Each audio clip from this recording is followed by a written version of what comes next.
June 19th, 1965. The temperature overpowering. Only minutes left. And the dreams of victory merge with the heat of excitement. So when we decided what livery to do our Mark II, we thought it would be really appropriate, since it's one serial number away from 105. There were 5 cars originally.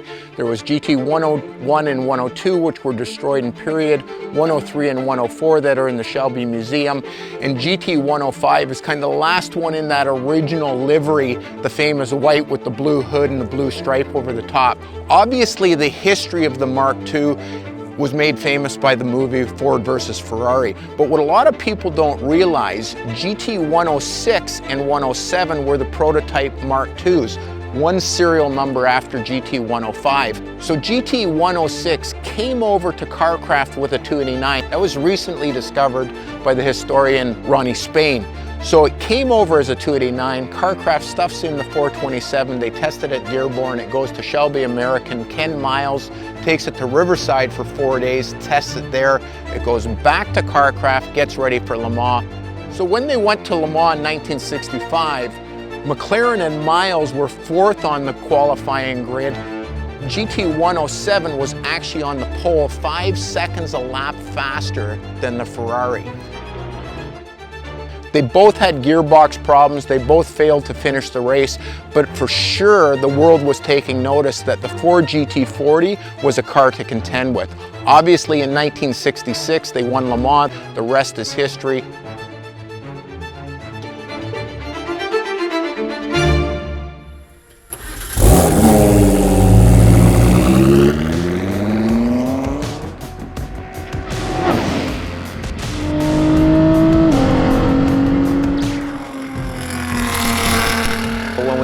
Started the Ford GT program, we actually started with the race car before the street car in terms of on track or actual physical development of the car. There's what we call in racing the BOP, the balance of performance. So you have a race car that's potential is up here, but the balance of performance brings it down to in balance with everything else, and that's so that one car doesn't come in and dominate. So the balance of performance sort of detuned the race car. So the idea with the Mark II is there's no regulations, there's no rules we need to follow. So we could do whatever we wanted, and that was more horsepower, more aero, more braking, the whole package. There are many different models of GT40s from the 1960s, but there were 3 major variations. The first prototype of each one of these variations wore the Ford famous white with blue stripes. The Mark I, the Mark II, and the J car all deserve to be paid tribute to.